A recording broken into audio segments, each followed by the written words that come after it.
O interessante que eu acho desse meu processo foi de pensar, a partir do documentário, as práticas representacionais, assim, desses corpos que não estão sendo vistos e representados no audiovisual brasileiro de uma forma, vou dizer, humanizadora, assim, né? Porque a maioria das pessoas, dos personagens amarelos que aparecem no audiovisual brasileiro ou são estereotipados ou acabam não aparecendo ou sendo interpretados por atores e atrizes que não têm ascendência leste asiática, de fato, né?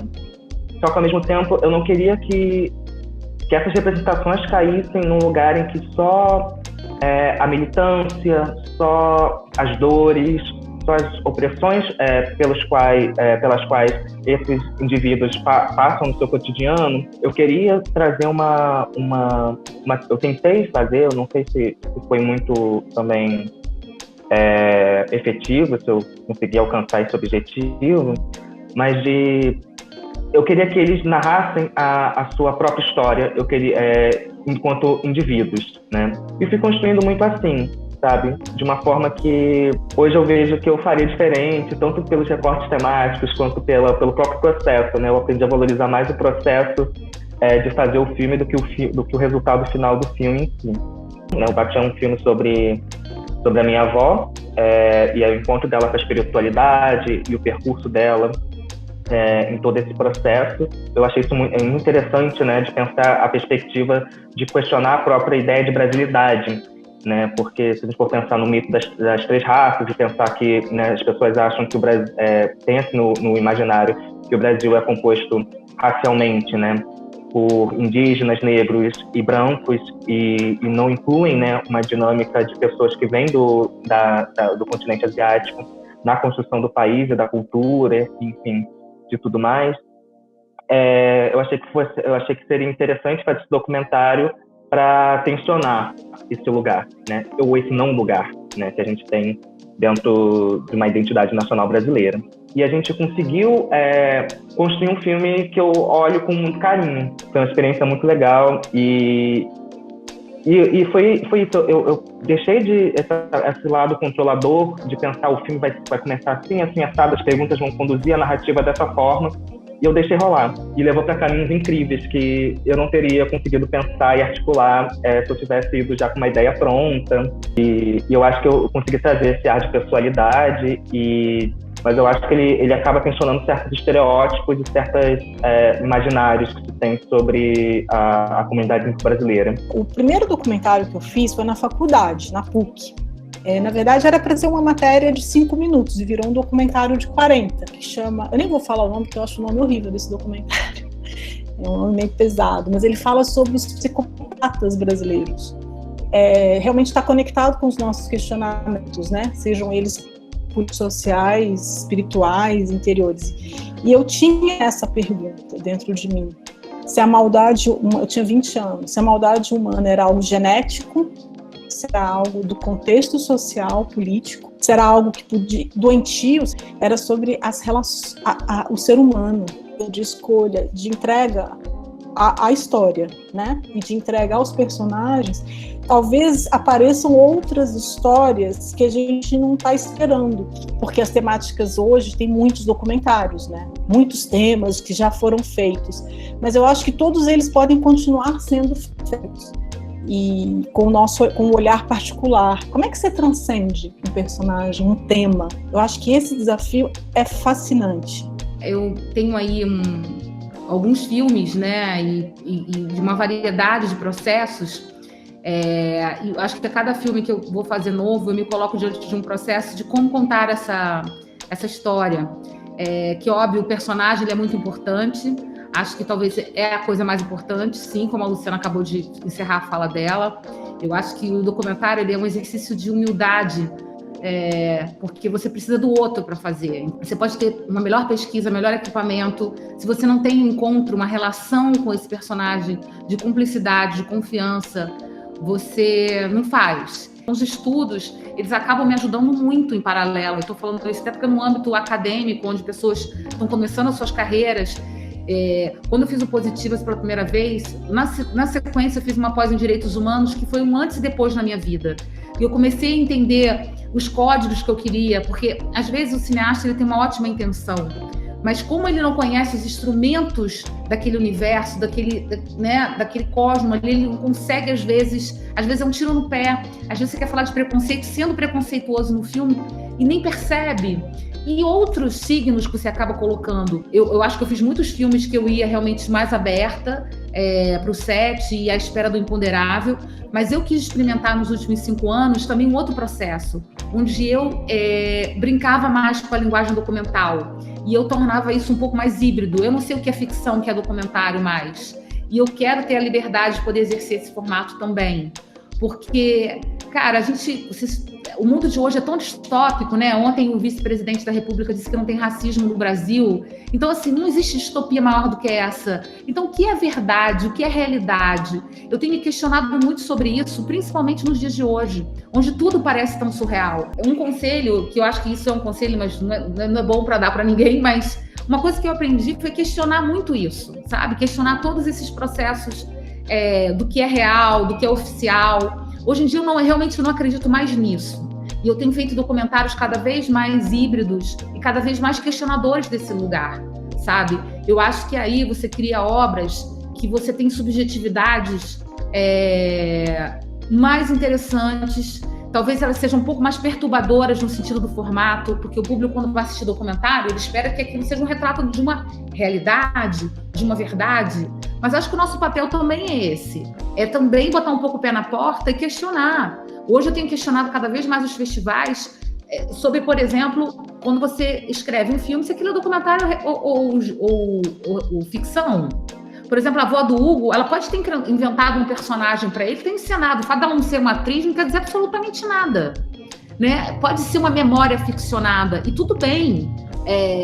Então, eu acho que o que eu posso dizer que eu tenho feito nos últimos anos, especialmente nos últimos filmes, é testar processos criativos bem diferenciados. Eu acho que cada vez mais a gente tem que ter menos formas, regras, cartilhas, e deixar o documentário no lugar que eu acho que ele nasceu para ser, que é um lugar de experimentação de linguagem cinematográfica. Eu acho que as grandes inovações do cinema começam no documentário, né? E na capacidade que você dá de ser livre diante daquele objeto, seja ele real, seja ele inventado por você, porque tudo é uma representação, né? E acho que você saber fazer o uso disso que é o grande barato. O que eu aconselho que eu poderia deixar aqui, a mensagem para as pessoas, é se libertar realmente desse. O espaço de fazer documentário, ele é viciante, né? Eu venho fazendo ficção nos últimos anos, mas o espaço do documentário, para mim, eu me reafirmo como documentarista, porque é um espaço privilegiado de experimentação. Embora todo o resto do documentário, e eu não vou ser romântica aqui, é muito difícil. Luciana está aqui, conseguir dinheiro, conseguir distribuição, é tudo muito difícil. Mas, por exemplo, qual é o gênero cinematográfico que você pode fazer filme com seus amigos ou com suas amigas, como o Hugo fez? Isso é um espaço tão importante de formação. E hoje em dia eu faço documentários com equipe de 60 pessoas e faço com 3.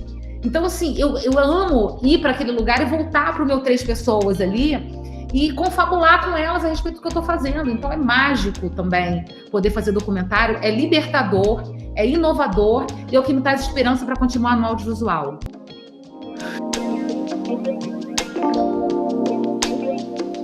E eu estava com aquela curiosidade, aquela entrega, tentando entender aquela pessoa e gostando de conversar com ele. Ele era muito persuasivo, muito doce, sabe?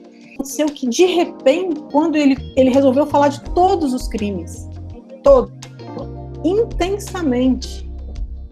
E aquilo eu já fui ficando, e eu fui, né? E chegou uma hora que eu fiz uma pergunta para ele, ou ele me falou, eu não me lembro, que ele falou que, na verdade, as pessoas que ele matou queriam ser mortas. E ele falou com uma naturalidade, e quando eu me percebi, eu estava já entrando na loucura. E aquilo me chocou muito, quando eu me percebi sendo manipulada naquele momento, por uma questão ligada a isso. Então, Naquele momento, quando ele me começou a falar disso e tal, eu paralisei. E aí a câmera fica comigo paralisada e eu pego e falo assim, mas então você está me dizendo que elas queriam ser mortas? É isso que você está dizendo? Ele falou, é exatamente isso. E foi o que eu fiz, as matei. Eu nunca vou esquecer essa frase.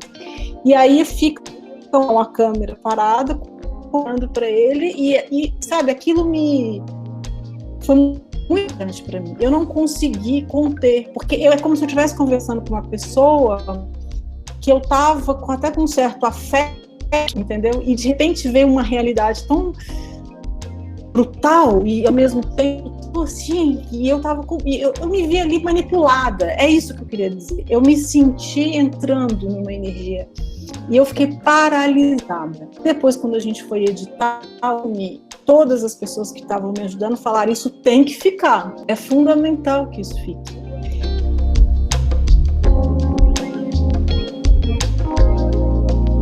Tem, né, aquela coisa de fale sobre você, né, e sobre a sua comunidade, e assim você fala para o mundo. Eu acho que falar sobre algo que realmente te interessa, que te inquieta, é a melhor maneira de você começar a treinar, se é possível usar esse verbo, a sua sensibilidade, o seu acesso. Porque quando algo de fato te interessa, você tem muito cuidado. Você não quer ferir aquelas pessoas, ou você quer que aquelas pessoas confiem em você quer fazer um filme que aquelas pessoas se sintam representadas. Então, junta uma série de coisas que te protegem, né? Até a questão ética mesmo. Então, conforme você vai amadurecendo, você vai abrindo o seu campo de visão, e agora eu vou falar sobre um assunto que está distante de mim, você vai encontrar uma maneira de entrar nesse assunto que realmente te atravesse, e que não seja só uma técnica. Eu não acredito, sinceramente, em técnica de entrevista, técnica de acesso delicado. Ou você tem realmente um olhar delicado e sensível para aquilo, ou você não tem. Então, essa, para mim, é uma grande diferença do jornalismo para o documentarismo, sabe? Eu acho que o jornalismo, ele te pede uma imparcialidade. Então, você é capaz de fazer qualquer coisa, porque você mantém aquele distanciamento técnico do assunto. Eu vou entrevistar o torturador e o torturado e contar essa história, né, tentando preservar o mínimo de imparcialidade possível, não o máximo de imparcialidade. No documentário, eu filmo o torturado e eu me recuso a conversar com o torturador. Ou seja, ali eu já estou emitindo a minha opinião, ali já tem uma questão política, uma decisão política, não partidária, mas política de posicionamento, né, de vida, de existência. Eu acho que, de alguma forma, trazer um pouco o viés da vivência é muito importante, porque eu acho que cria né, você cria um vínculo ali com a pessoa, né, com o personagem que está sendo entrevistado, né, o espectador, no caso, criando um vínculo com esse personagem, né, que aí você já enxerga ele como uma pessoa, assim como qualquer outra, né, racializando, né, um pouco ele. Uma coisa que eu sinto que as pessoas fazem muito nesse jogo político, assim, né, dessas vozes que estão passando a serem mais ouvidas agora, né, muito mais pessoas se colocando no lugar de escuta, é que quando uma pessoa racializada, ela fala de uma coisa a partir da vivência, as pessoas chegam para ela e falam assim, não, a sua vivência não basta, né? Quais são as suas fontes teóricas para isso? E quando a pessoa vai e fala por um viés teórico, ela está achando de academicista, né? Então, não adianta a vivência, não adianta a pesquisa, né? Então, eu resolvi mesclar essas duas perspectivas, assim, de uma forma que eu acredito que tenha sido bastante didática nesse sentido, né? E apesar de eu ter feito esse documentário mais para pessoas de ascendência leste asiática conhecerem e se engajarem nesse movimento, do que para, enfim, educar brancos ou coisas do tipo, né? É tudo muito misturado, né? A verdade é muito misturada. E eu fui descobrindo isso aos poucos. Eu tinha uma certa obsessão pela verdade, que eu acreditava, daquilo que eu julgava que era verdadeiro pelo que eu estava vendo, mas ao longo do processo você vai vendo que tem muitas ambiguidades. Os personagens, eles não são certos ou errados, eles são, né?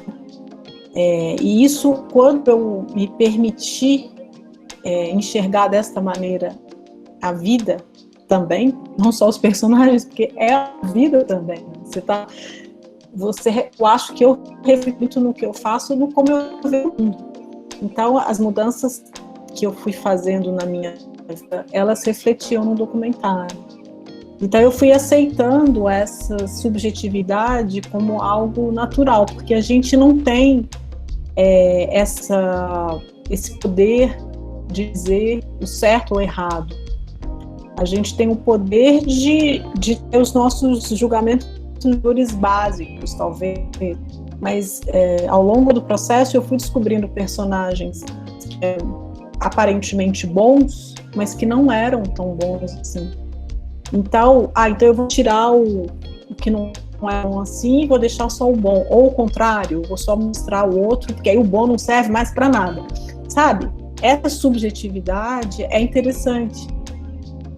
Pensando, esse caso recente, de racismo, o quanto isso do Carrefour, o quanto que essas imagens que a gente consome no audiovisual, que desumanizam corpos negros, por exemplo, também não estão reiterando essa ideia de que não é um corpo humano e, portanto, pode ser assassinado, sabe? Então, pensar um pouco, a subjetividade, ela tem essa potência, assim. A ficção também tem, mas pensando justamente a linguagem documental e nesse certo regime de verdade, assim, que tem nessa dinâmica, né?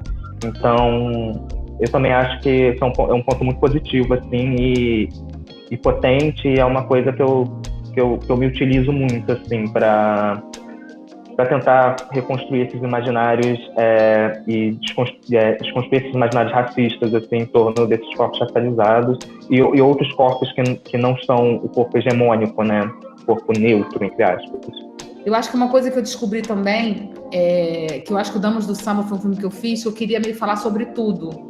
E quando eu entendi que, na verdade, eu só teria realmente um recorte e a gente tem que acreditar que aquele recorte é o nosso olhar, porque quem quer dar conta de tudo, na verdade, acaba não dando conta de nada. Eu lembro muito disso porque a Maria Bethânia é uma personagem que tem uns 10 documentários sobre ela, né? E aí, cada vez que alguém começa a fazer um documentário sobre Maria Bethânia, eu falo, mas o que essa pessoa vai dizer? E é sempre diferente, é sempre legal. E eu falo, caramba, tá vendo? São recortes, são olhares sobre a mesma pessoa. Então, desde que eu tive essa reflexão em relação a Maria Bethânia, que me ajudou muito, hoje, quando eu tô fazendo um filme, eu falo, cara, eu não preciso dizer tudo sobre esse personagem. As pessoas vão hoje no Google, a informação, ela pode sair muito do filme. E mesmo quando acontecem cenas, por exemplo, no Thor, que as pessoas não encontrariam no YouTube, é também um recorte, tipo assim, o recorte do feminino. Não é um recorte sobre resistência feminina à ditadura de forma geral, eu não daria conta disso.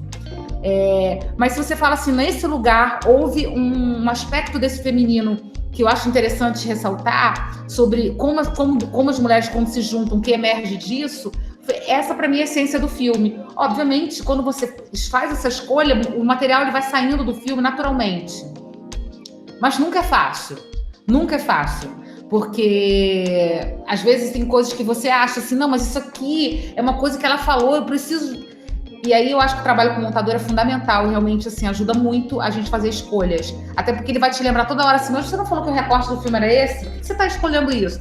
Aí a gente, entendi, eu estou me contradizendo. Porque você se vai pegando, às vezes é uma cena, é uma luz bonita, é um enquadramento que você gostou, você vai enfiando o filme sem saber por quê, porque é isso, apegos, né? Apegos de direção. E a montagem, eu sempre converso com o montador antes, ele me pergunta o que eu quero com esse filme, o que tem importante de estar, antes dele começar a fazer o trabalho. E depois eu vou lá e digo tudo que eu disse para ele. E aí a pessoa fala assim, não, olha aqui, você me disse isso aqui, tá? Não é isso que tá me dizendo agora. Então ajuda, porque nessa nossa loucura, ajuda a ter alguma pessoa ali para realmente botar a gente nos eixos de alguma forma, porque o diretor é um bicho bem maluco.